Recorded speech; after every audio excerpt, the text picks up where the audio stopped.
Todos para mais uma live da ELEB. Eu sou a Márcia Lucena, aconselhadora biográfica, psicóloga, e aqui como anfitriã destas lives, recebendo essas três mulheres, a Eliana, a Vanessa, hoje vou trazer para a sua. Boa noite, Eliana, boa noite, Vanessa, boa noite, Leila. Quem pode falar um pouco? Quem vai apresentar um pouquinho? Você está cortando a sua voz. Tá falhando? Tá picotando, Bela? Então, talvez eu tenha que estar mudando aqui, porque tá picotando, né? Deixa eu ver se eu vou para um lugar que fica mais próximo do modem. Você tem que desligar, gente. A Vanessa está congelada. Caiu. Tá melhor? Tem que desligar. Melhorou. A Vanessa caiu. Melhorou? A Vanessa caiu? Isso. Deixa eu ver, deixa eu chamar a Vanessa, então, novamente. Solicitação, Vanessa, convidar. Bem tenso. Oi? Esse início é muito tenso, gente, vocês não têm noção, né? Para que tudo dê certo, vocês não têm noção de como eu fico suando. Tá certo isso. Ai. Tá melhor a conexão agora? Mas tá dando umas falhadinhas ainda, querida. Para mim, Então eu tenho um modem já. Vamos ver. Muito bem, vamos começar e eu gostaria que vocês falassem um pouquinho, de vocês se apresentassem para o grupo, para a gente depois começar a falar. Está chegando, tem bastante gente, tem a Associação Biográfica, a Silvia está aí, a Vanessa caiu, sim, Silvia já voltou, e você sabe como é tenso isso. Muito bem. Quem começa a falar? posso começar, então. Isso, vamos lá. Então, eu sou Eliana Leite Praça, eu sou pela fonoaudiologia, mas eu sou do grupo 4 da formação biográfica, sou terapeuta artística, floral, artística não, de artista eu não tenho nada, sou terapeuta floral.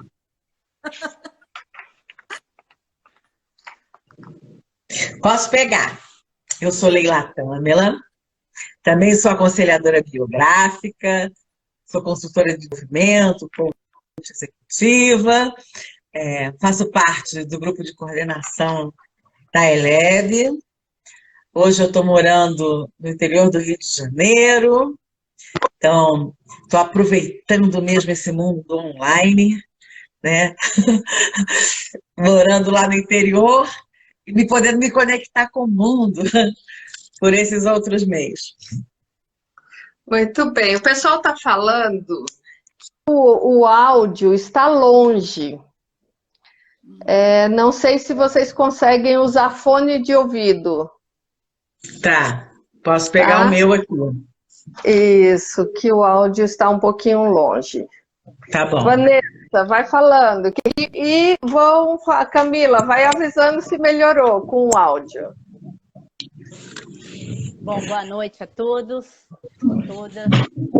Eu sou Vanessa Teixeira, gráfica, colegas aqui, minhas amigas queridas, psicóloga e orientadora de carreira. Essas são as três grandes atuações que eu faço hoje, né, na prática clínica. E é isso, moro em São Paulo, estou aqui em São Paulo, tentando aprender a lidar com esse mundo digital. Muito bem, que é muito tenso, né? Bom, vamos começar. Eu queria trazer a frase que todo mundo conhece, que é uma frase no oráculo de Delfos, que é a famosa conheço. Então, essa frase, ela indica que o autoconhecimento é o ponto de partida para um conhecimento. E a gente vai falar sobre isso aqui, sobre esse tema, que é como trazer a consciência para a sua vida, dentro de um processo de autoconhecimento, que é a retrospectiva biográfica. Então, Vanessa, o que é a consciência? Já vou começar assim, tá? Já vou começar falando isso. Pegando pesado. Já pegando pesado. A consciência, né? Eu gosto de trabalhar com uma imagem, né? Quando eu vou falar disso com os meus clientes, né? Então, a imagem que eu trago é assim: você está num barco pequeno, no meio do mar, né? Tá à noite, muito escuro. Tá tão escuro que você não consegue ver a linha do horizonte, não consegue ver onde termina o mar, onde começa o céu, e você tá lá com uma lamparina. Essa lamparina tem um foco. E essa pequena luz já se faz presente no meio da escuridão, né? Então, acho que esse é um primeiro elemento da consciência, né? É um aspecto da consciência. Sempre a luz vai vencer a escuridão. Então, mesmo que ela seja pequena, a lamparina está lá iluminando um pedacinho do barco e do mar. E aí, você escuta um barulho do outro lado do barco, fica aterrorizado, né? Morre de medo, porque acha que é um tubarão. E aí você pode tomar dois rumos, né? Sair aí remando para o lado oposto do barulho, ou levar sua lamparina e vai ver o que é aquilo, né? Se você vence o medo, você vai lá ver o que é. E aí você vê que é um tronco de madeira. Bom, então aí você já fica tranquilo, entende que não é nada crítico, né? E o que acontece quando você faz isso, né? A luz amplia um pouco o seu raio, né? Agora você conhece uma outra parte desse oceano, uma outra parte desse seu barco que está em contato com o seu oceano, porque você levou a luz para lá. E a luz, então, ela aumenta, digamos assim, ganha uma potência, né? Então, esse é o caminho da consciência, né? O caminho da consciência, ele primeiro exige que a gente esteja acordado, que a gente chama estado de vigília. Depois, a gente leva a nossa atenção para aquilo. A gente tem interesse por aquilo. Aí a gente se conecta com aquilo, vai conhecer aquilo que a gente está observando, né? Com isso, a gente apreende, a gente, digamos assim, introjeta esse objeto, a gente consegue dar um conceito para aquilo. E aí a gente vai para um lugar da autoconsciência, que é onde a gente entende que a gente não é o objeto, a gente se diferencia daquilo, né? Para a gente poder fazer esse movimento, a gente tem que ter que a gente fala de um sentido de self, ou na antroposofia a gente chama do eu, né? A gente tem que ter esse eu presente, e esse eu consegue fazer este processo, todo esse caminho, né? E quando a gente vai para este lugar, conquista esse lugar, aí a gente pode ter um pouco mais de autonomia para fazer escolhas. Então, a consciência, mais do que talvez trazer uma definição, eu gosto mais dessa imagem e de mostrar esse caminho, né? É um caminho complexo, né? Não é simples. Tem muitas etapas. Vamos falando. Legal. Vamos falando dessas etapas, né? Quando a gente fala da retrospectiva biográfica e a gente fala dos períodos, dos setênios, né? E já vamos falar dos 3 primeiros setênios, por exemplo, 0 a 7 anos, 7 a 14, 14 a 21 anos. É possível trazer consciência para esses períodos da vida? Como é que ela acontece, Eliana? Então, entra no mundo dormindo, né? E aos pouquinhos, a gente pode dizer, entre aspas, né? A gente entra no mundo dormindo. Mas aos pouquinhos essa consciência vai sendo acordada. E a gente olha para isso de uma forma dessa consciência, né? A gente pode dizer que no primeiro setênio, por volta do 0 aos 7 anos, por volta dos 3 anos, o que acontece é que a criança tem essa primeira percepção do eu. E junto com isso, ela...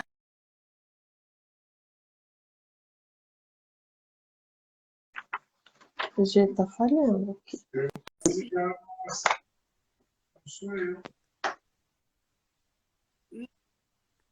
Vem com essa possibilidade dela memorizar. E essa primeira memória é algo bastante importante, é um aspecto bastante importante dentro da retrospectiva biográfica, porque ela meio que dá o rumo da sua vida, né? A gente dá bastante importância para essa primeira memória, para essa primeira percepção do eu, que acontece por volta dos 3 anos de idade, né? E todo mundo lembra, né? Por volta do quem tem filho pequeno, quem tem neto, vai lembrar que por volta dos 3 anos o que acontece é que a criança faz a primeira separação, né? Ela começa com as birras, né? O não, ela começa a dizer não para tudo. E ela diz eu para si mesma. Ela deixa de se chamar de Maria a eu quero, né? Então, essa é a primeira consciência, é a primeira luzinha que aparece, né, em cada individualidade. E daí a gente pode dizer que lá no segundo setênio, por volta dos 9 anos, acontece mais uma manifestação dessa individualidade, quando os sentimentos começam a aparecer, e aí essa assim, mais interior, né? A criança de 9 anos fica mais ensimesmada, ela fica mais solitária, né? Começam os segredos, as paixões platônicas, né?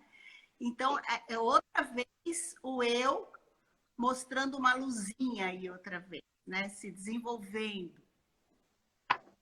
Aí a gente chega lá por volta dos 18 anos, acontece aquilo que a gente chama de realização do eu, né? O jovem agora cresceu, ele começa com muitos questionamentos mais filosóficos, né? Ele quer modificar o mundo de qualquer jeito, começam os embates, que tudo isso culmina aos 21 anos, quando realmente nasce o eu. Né? E ele tem que se apartar mesmo para saber quem ele é e o que ele vai fazer daí para frente, a partir dos talentos que tem agora. Como é que ele vai começar a se expressar no mundo. Né? Então, esse é o caminho evolutivo do eu até os 21 anos, quando realmente o eu nasceu. Então, começa por volta dos 3, dos 9 e até chegar aos 18, 21 anos. Num processo, num crescendo, né? À medida em que o ser humano vai crescendo, vai evoluindo, né? Nesses processos de consciência. A gente pode dizer que ele no primeiro momento, ele está dormindo, está num estado de sonho e depois ele entra no estado de vigília. E depois dos... Legal, muito legal essa imagem. E depois dos 21 anos, também tem estes processos de tomada de consciência, como veio nesses 3 primeiros anos, Leila? É bem interessante. Quando você entra... Vocês estão me ouvindo melhor agora? Então, mas se então você não precisa colocar o microfone, isso, senão fica... Assim tá bom. Tá melhor. Tá ótimo, então vamos lá. Então, assim, até os 21 anos, a tônica do desenvolvimento é meu corpo, é meu físico e a minha vitalidade, né? Então, quando eu entro nos 21 anos, eu tô com toda a potência dessa construção do corpo e da vitalidade. O que eu quero agora? Eu quero experimentar esse mundo. Então, a gente entra dos 21 aos 28 anos num processo de se colocar no mundo. E, de uma certa forma, por conta dessa vitalidade, a gente acha que o céu é o limite. Eu posso tudo. E vou, feliz da vida, me confrontar com esse mundo. O que acontece? O mundo me responde. E aí, eu vou ter esse primeiro embate com esse mundo, né? De testar os meus limites, de me entender nesse processo. E nisso, eu vou construindo uma parte de mim que é a minha relação com o mundo, a minha alma, né? Então, dos 21 aos 28 anos, eu estou sentindo o mundo, estou construindo a minha alma da sensação, né? De ter essa experimentação toda. Quando eu chego nos 28 anos, já apanhei um bocadinho, né? Eu já me experimentei, já vi e percebi isso acontecer de volta. E aí eu já aprendi alguma coisa. Então, dos 28 aos 35 anos, eu já percebi que tem um outro ali com o qual eu me relacionei. Então, eu vou para o mundo para me experimentar ainda um pouco, mas já sei algumas coisas. Então, essa relação com o mundo, ela tem o outro como limite. E essa construção, nesse embate com o mundo, e nisso vem as nossas deliciosas crises, que são enormes oportunidades de desenvolvimento. E nessa fase da vida, entre os 21 aos 42, tem várias delas que a gente vai passando, evoluindo nesse processo, que vão nos iluminando, nos forjando, né, nesse confronto com o mundo. Então, dos 28 aos 35, né, o outro é o limite, e nesse embate eu construo a minha alma intelecto-afetiva, ou a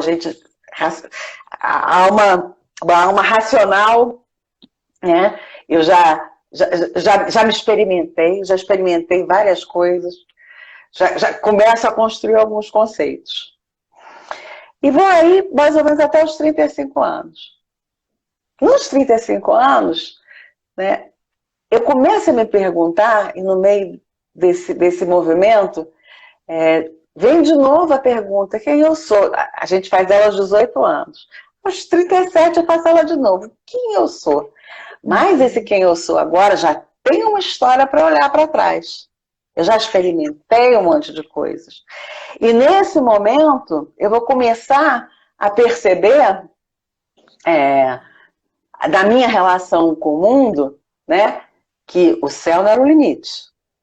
O outro não era o limite. Que eu sou o limite. Eu tenho limites. Né? Então, desse confronto com a realidade da vida, né, eu vou construindo aí essa terceira alma, que é a alma da consciência. E é bonito, né? Tudo tem consequência, a minha ação tem consequência. Eu vou começando a ter muito mais consciência do efeito que eu faço no ambiente onde eu estou. Né? Isso é essa fase, né, de desenvolver essa alma onde o nosso eu repousa e a nossa consciência se ilumina. Muito bom. Você foi dando esse panorama, a Helena falou dos 3 primeiros períodos, né, e você esses outros da consciência. Mas antes a Vanessa tinha falado assim da consciência luz, né? Consciência luz. E a gente sempre tem essa imagem, né? Ai, deu uma luz e clicou, e aí ficou mais claro, né, esse processo. E aí você foi falando das crises, né? Como é que as crises elas nos ajudam, elas trazem você para um processo de maior consciência de si, da vida, amadurece. É assim, Vanessa? Como que é? Se a gente consegue passar por elas, sim, né? A proposta é que a gente, né, na retrospectiva biográfica, né, a gente vai olhar muito para as crises, né? Primeiro porque geralmente as crises deixam marcas, elas dão uma impressão, né, afetiva, emocional muito forte na nossa alma, digamos assim. Então a gente geralmente lembra das crises, né? E assim como o barulho lá no barco, né? O barulho no barco poderia ser uma crise. Eu poderia achar que era um tubarão e sair correndo, e é uma crise que eu vou lidar nem sei com quem, que é com a minha fantasia, porque eu não vi. Mas eu posso ter uma crise de olhar ali um barulho que fez e realmente poderia ser um tubarão. Mas aí eu vou saber que tamanho que é o tubarão, o que ele faz, como é que é. Claro que no momento da crise não dá tempo da gente racionalizar tudo isso, né? É quando a gente, né, quando a gente observa com uma certa distância do fato, uma distância emocional, a gente consegue aprender, né? Entender o que aquela crise nos trouxe, né? Como aprendizado. Ela é um chamado para o nosso eu, para a nossa individualidade atuar. A crise, né? O Steiner, que concedeu a antroposofia, né? Fala que a gente vive a alma da consciência, né? Que a Leila explicou. A gente está nessa fase da evolução da humanidade vivendo isso. Todos nós estamos querendo nos colocar, trazendo esse eu, né? Ele até, na verdade, às vezes muito convocado, em excesso até, e a gente tem essas dificuldades dos convívios e das relações, né? Mas a crise, ela tem oportunidade, ela mostra que a gente está fora do eixo. Eu acho que a crise tem essa... Ou, né, ou ela parte de nós, às vezes a gente aparece com uma inquietação, estava tudo bem, vem uma pergunta, uma inquietação que a gente não sabe de onde vem, ou a crise vem de fora, né? Estávamos lá também tranquilo e aí acontece um acidente, um problema de saúde, acontece o demitida da empresa. Quer dizer, vem também de fora algo que, a princípio, a gente não queria, né? E a gente vai ter que lidar com aquilo, né? Então, a crise, nesse sentido, ela nos ajuda a aumentar a luz, né? Desde que, claro, a gente consiga lidar com ela, às vezes com ajuda profissional, às vezes, né, nesse processo, por exemplo, de autoconhecimento que a retrospectiva, né, nos auxilia, nos apoia nesse processo da gente poder ver isso, e aí a gente vai ter mais autoconsciência, né? A gente vai ter mais luz e vai poder ver mais coisas e tomar decisões, né, com mais sabedoria, digamos assim. Sim. Às vezes eu falo para algumas pessoas, quando chegam no consultório, está numa retrospectiva biográfica, que chega com a grande crise, e muitas pessoas elas chegam bastante bravas com o que está acontecendo com a crise, né? E aí eu brinco e falo assim, abençoa a tua crise, porque é a vida te chamando para a fase seguinte.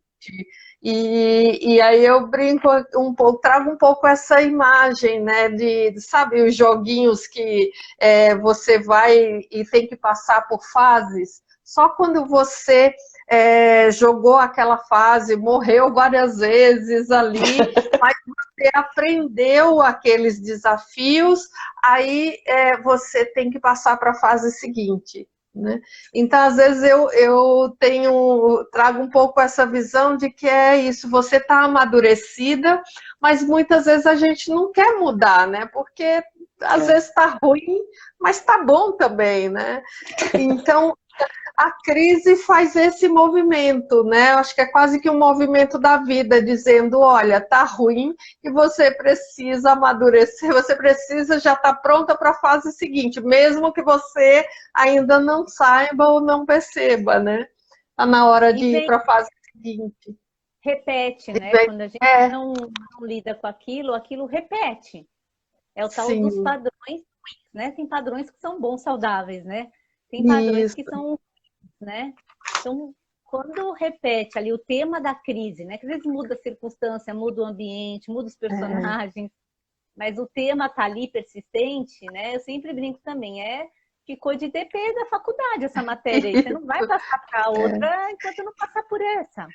Que as pessoas trazem uma fala assim, eu não sei porque isso sempre se repete, né, na minha vida. Algumas pessoas têm essa frase, né, É de verdade. dizer isso.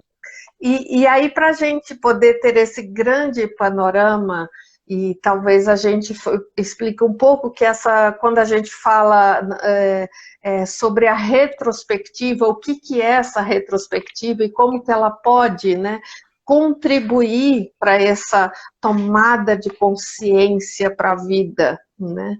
Então, nessa retrospectiva biográfica, nós trazemos um olhar para trás, um olhar para o passado, né, assim, um olhar para o presente, mas não fica só nisso. Nós temos que também olhar para um futuro. Explica um pouquinho isso, Eliana, como se dá. Vocês perceberam que eu estou jogando, né? Então fique Aham. esperta. Você, crises, como elas são importantes, como elas são a história.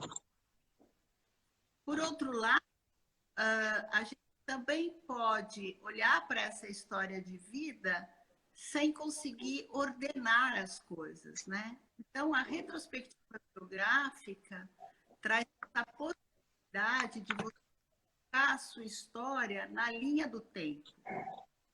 Então, muitas vezes a gente traz luz só para o momento presente. E o que vai ser, parece que ficam bastante no escuro, né? E daí, quando você olha para trás e coloca na linha do tempo tudo que aconteceu na sua vida, né? Iluminasse o seu passado com o foco no presente, mas que também você pode olhar para o futuro, ilumina também o futuro, porque você pode transformar, você tem novas possibilidades a partir do momento que você olha o todo, né? Então, da onde eu vim e para onde eu quero ir, né? Parece que ilumina agora, né?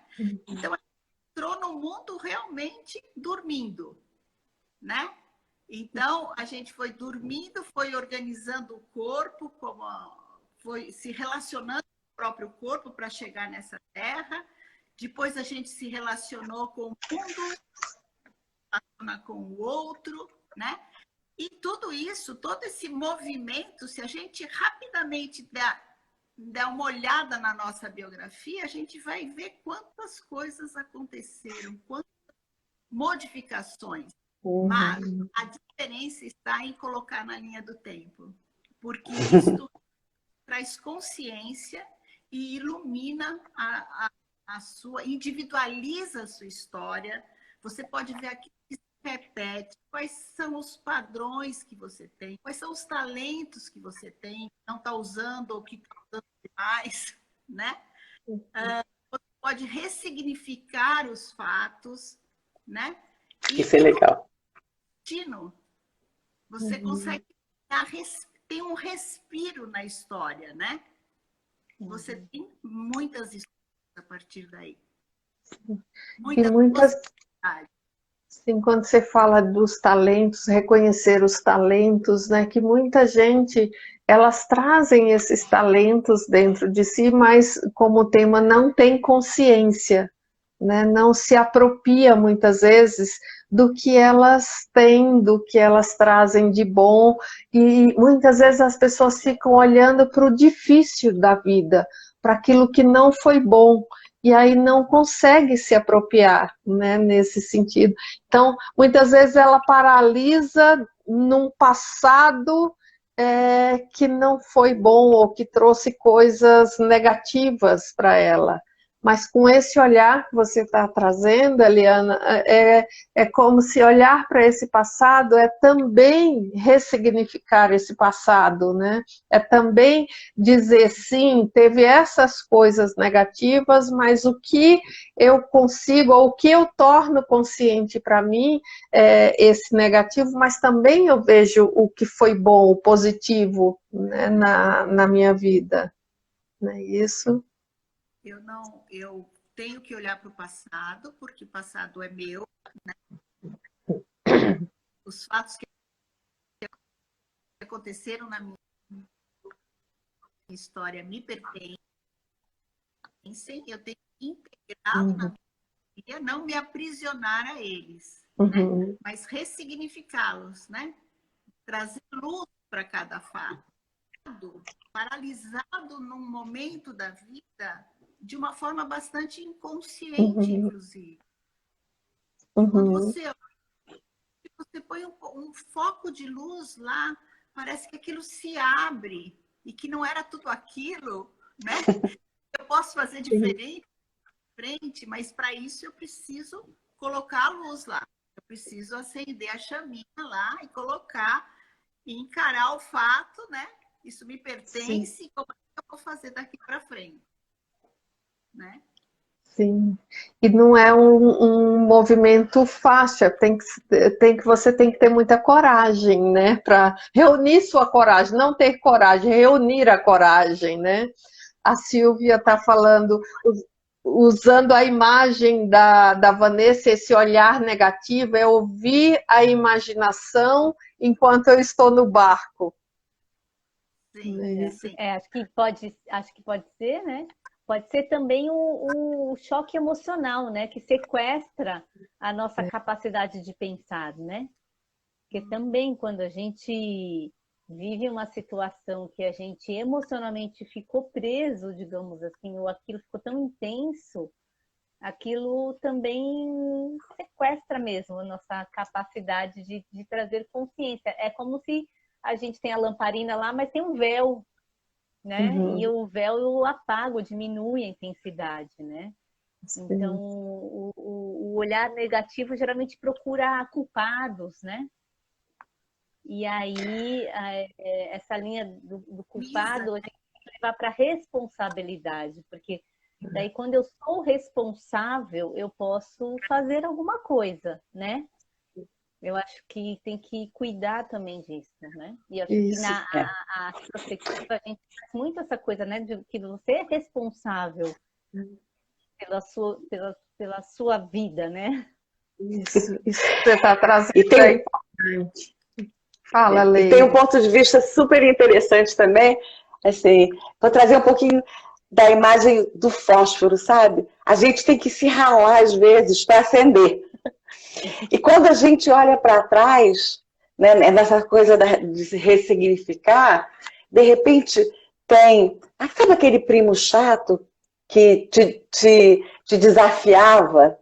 Que naquela... Você olhava para ele como, sabe, o chato que te desafiava, e olhando em perspectiva você percebe que aquele desafio forjou em você muitas qualidades, forjou em você perseverança, forjou um pouquinho de coragem, e aí quando você olha isso em perspectiva, isso também te traz gratidão pelos eventos que te forjaram na vida, que é uma sensação muito gostosa também, né? De você olhar o seu processo de construção e, a partir da sua consciência de hoje, poder ressignificar fatos que às vezes ficaram lá te incomodando, que você diz assim, não foi nada daquilo.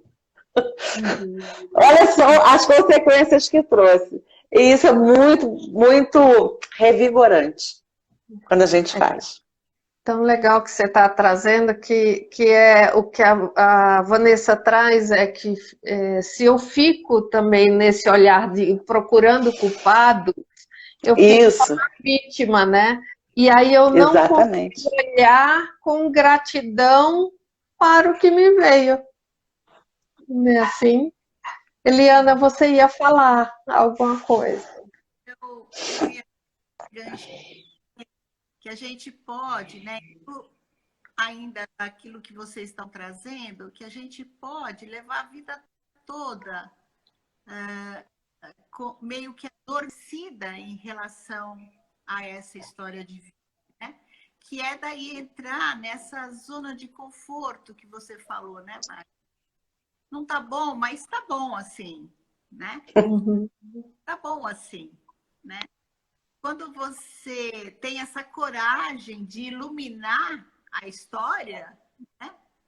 Eu acho que se abre grandes possibilidades, né? É como se você realmente tivesse acordado agora, em vigília, né? Tomando a vida nas mãos mesmo, né? Direcionando a história, né? De vida. Iluminando E olhar para um processo desse é olhar também para, a gente fala da consciência é luz, né? E eu vou olhar para a luz, né? Vou trazer luz para o processo, mas eu tenho que olhar para essa sombra também, né? Para o que foi difícil, e muitas vezes a gente não quer olhar, né? Para esse lado. Eu tenho um cliente que eu brinco, que ele tem esse padrão, né? Eu falo assim, olha, você está se comportando igual a criança de 3 anos, que se esconde atrás da cortina e acha que ninguém está vendo, né? Sim. Tá lá, você vê, todo mundo vê, mas ele acha que não está vendo, porque ele acha que ele não vendo, aquilo vai passar, né? Mas aquilo volta, né? Aquilo volta na vida dele quase cotidianamente, né? Então tem eu acho que daí a retrospectiva, um grupo, né, que a gente faz, tem a riqueza de que ouvir as histórias dos outros também acho que nos ajuda a trazer até autocompaixão, né? Não só compaixão pelo outro, mas autocompaixão, e entender que todos nós vamos ter nossas dificuldades e lugares que vão ser mais difíceis da gente visitar mesmo para ressignificar. Mas essa possibilidade da troca em grupo, ela tem uma potência assim de que outras histórias podem ser espelho da nossa, podem ser parecidas com a nossa, pode ser até o nosso antagonista ali, parece que está ali no nosso grupo, né? Então, esses fenômenos que acontecem no grupo, né, que é cuidado, né, porque a gente, como coordenadora do grupo, está ali cuidando do processo, né, para que isso seja feito com responsabilidade, sim, né, com cuidado mesmo, porque as pessoas estão falando de coisas muito íntimas, né, e às vezes coisas que elas nunca falaram para ninguém. Então, acho que ali pode ser revelado, a gente pode sair da cortina, né? Pelo menos nesse âmbito no processo ali, né? Depois na vida, às vezes precisa de uma ajuda extra, mas pelo menos ali no processo tem esse convite, né? Então, você tocou num aspecto que é assim, do trabalho em grupo e da retrospectiva biográfica. Então, vamos falar um pouco desse passo a passo. O que a pessoa precisa fazer? Quais são os passos que alguém que se interessa ou que queira revisitar a sua vida, ter consciência, né, dos seus processos de vida, de um caminho de autoconhecimento, que é o que a retrospectiva oferece, né? O que a pessoa precisa fazer? Quais são os passos? Quem quer falar? A Helena, enquanto vocês pensam quem quer falar, a Helena está dizendo assim, eu sempre digo que fazer a retrospectiva é um dos melhores investimentos que fazemos em nós mesmos. E porque traz essa tomada de consciência, né, para a vida. Enquanto vocês falam, só contar uma historinha bem pequenininha, mas é uma história que fala de uma pessoa que estava procurando as chaves do carro, tinha perdido as chaves do carro e estava procurando na rua, embaixo de um poste de luz. e procurava, e procurava, e procurava, e nada de achar. E aí chega uma outra pessoa para ajudar, e ajuda a procurar, e eles não acham. Até que essa pessoa fala assim, mas você tem certeza que você perdeu a chave aqui?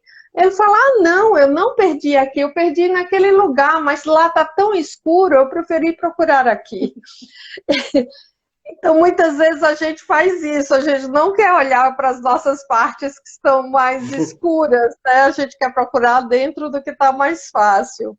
Mas voltando àquela nossa pergunta, o que a pessoa precisa fazer? Que passos que ela precisa dar para fazer uma retrospectiva biográfica, para olhar para a sua própria vida? Bom, acho que a primeira coisa ela tem que querer fazer isso, tomar bastante coragem e reservar tempo para si. E hoje esse dia está bem complicado. Na retrospectiva que a gente propõe, na Eleb a gente tem as presenciais, que são feitas num lugar muito especial, né? E a gente tem a retrospectiva online. Na online, se você vier fazer com a gente vai pedir assim, reserva a sua agenda. Você vai ficar 3 dias conosco, você. Então, tem algumas regrinhas que a gente precisa combinar. E o que vai acontecer? A retrospectiva biográfica é um método de lidar com isso. E nesse método, a gente vai alimentar o teu pensar, porque a gente vai trazer algumas informações para você que talvez muitas pessoas ainda não conhecem, que são os grandes arquétipos de desenvolvimento do ser humano. Setênio a setênio, de 0 a 7, a cada ciclo de setênios, vou chamar isso de agenda, né? Tem uma agenda que a gente precisa cumprir para se desenvolver. Tem um tema, né? Para cada ciclo de 7 anos tem um tema principal lá que vai estar orientando o crescimento de todos nós. A gente traz essa informação para vocês, né, que vão fazer a retrospectiva, e também traz uma série de perguntas para te ajudar a olhar para essa agenda. Ela aconteceu? Como é que ela aconteceu? Mas só pensar não resolve, não. A gente precisa mover com outras partes nossas. Então, no nosso método, a gente vai trazer a arte para mover as suas emoções. Então, a gente vai trazer exercícios artísticos. A gente vai trabalhar com aquarela, para trazer imagens dessas fases da vida. Tá? E no final, a gente vai provocar o seu querer. O que você vai fazer com isso aí? Que você acabou de olhar. Isso tem que servir para alguma coisa. O seu dia seguinte, saindo da retrospectiva biográfica, tem que ter valido a pena. Qual é o próximo passo que você vai dar na direção do que você deseja, que você aspira, das suas visões mais inspiradoras. Isso também é necessário. Então, a gente anda por esses caminhos todos. Aí você precisa estar disposto a ser desafiado em todos esses níveis. Então, temos 2 modelos. Um é o presencial, que é num lugar muito especial, em que as pessoas ficam 5 dias, 5, 6 dias, né? De sábado a quinta-feira. 4, é isso. Nesse lugar, e olhando e contemplando a sua história. E tem também a retrospectiva que é online, em que a pessoa faz, que é de quinta a domingo, certo? Quinta parte do dia, sexta e sábado, o dia inteirinho com a gente. É online, mas é inteirinho dedicado para a sua história de vida. E domingo, só um pedacinho da manhã. Com pausas, com todos os cuidados. Com todas as pausas necessárias para fazer isso. Então, é bem intenso também, né? Esse movimento, e realmente tem que reservar esse espaço para esse autoconhecimento, para esse conhece-te a ti mesmo. É A verdade. Babi pergunta aqui, né, se qualquer pessoa pode participar. Tem um limite de idade, né? Primeiro precisa ser adulto, digamos assim. Nessa perspectiva das fases da vida que a gente colocou aí, né? E ter aí por volta acima de 28 anos, né? Isso. Para que daí você já tenha essa condição de ter poder fazer essa distância, né? Da própria O história. eu já nasceu, né? O eu já nasceu, assim esperamos. Ele está sempre, né? Que eu falo assim, o nosso eu está, né? Estamos na fase que tá, da humanidade que a gente está desenvolvendo e a gente até morrer, esse eu vai estar aí. Até morrer, nós vamos continuar passando por fases e crises, fases e crises. Vai estar aí. Sempre vai ter um lugar escuro que precisa ser iluminado. Sim. Outro dia eu contei isso para alguém e falei assim, mas que angustiante. Não, é que nós somos tudo isso, né? Na verdade, essa imagem, na verdade, não é que a gente é autoconsciente. A gente é o oceano, o barquinho, a pessoa, a lamparina, o oceano. A gente é tudo isso. Só que a gente vai se apropriando do que a gente é. E a gente também vai se transformando nesse caminho, né? Isso. Eu acho que a própria retrospectiva, ela pode ser um lugar de transformação, de trazer luz, né? E nesse sentido de transformar, né? Sim. Então, para a pessoa fazer, de quinta tem que reservar de quinta a partir da hora do almoço até domingo a partir da hora do almoço, não é isso? Isso. Para se dar esse presente. Se dar esse presente. Como a Helena disse, o melhor investimento que você pode fazer em si mesma, né? Sim. E aí, para fazer, pode entrar em contato com quem? Para fazer a retrospectiva. Com a escola. Tá certo. Está no Instagram aqui da escola, né? Nos canais da escola. A Camila está perguntando os dias da retrospectiva online. Vai ser de 8 a 11 de dezembro. E, a próxima, né? 8 a próxima retrospectiva online. Daqui a um mês. Daqui a um mês. O prazo de inscrição é dia 1º, né, de dezembro, para a gente poder ter um tempo de se organizar, né? Tem esse prazo de inscrição. E acho que é um convite, assim, é uma imersão, né? Eu acho que a imersão traz intensidade e ajuda a dar foco também, né? Para a pessoa poder focar nesse processo, né? Então, são dias dedicados, assim, de muita troca, assim, de muito conhecimento, porque tem conteúdo, né? Sim. Quando a Leila fala do pensar, a gente está ali compartilhando conceitos, né? Conteúdo, que vão embasar esse processo, né? Embasar o nosso olhar, né? O olhar. Né? Sim, sim. Muito bem. A gente está chegando ao fim. Da Coreia, gente. Acho que não tem ninguém mais longe que ela aqui nessa live. A Rosana, sim.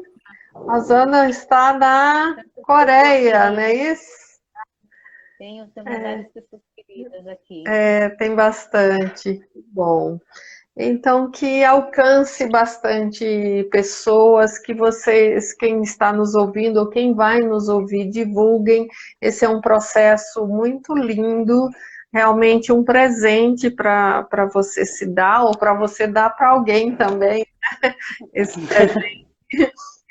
Entra em contato com a Eleb, vai ficar depois os dados aqui da Eleb, ou manda uma mensagem também, aqui pelo Instagram, e as inscrições, elas têm um limite, então, até o dia 1º, não é isso? De dezembro, e aí começa no dia 8. Dia 8 de dezembro. Muito bem. Espero poder encontrar vocês. Qual é?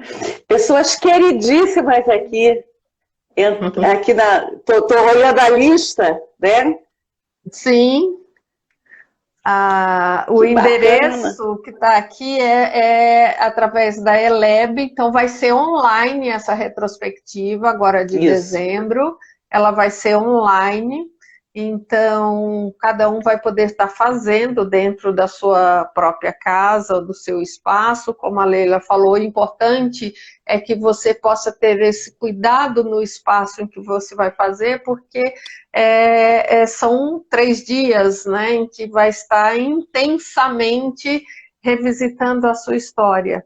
Então é bom que tenha um espaço, tenha um chazinho, tenha a gente vai fazer uns acordos, né?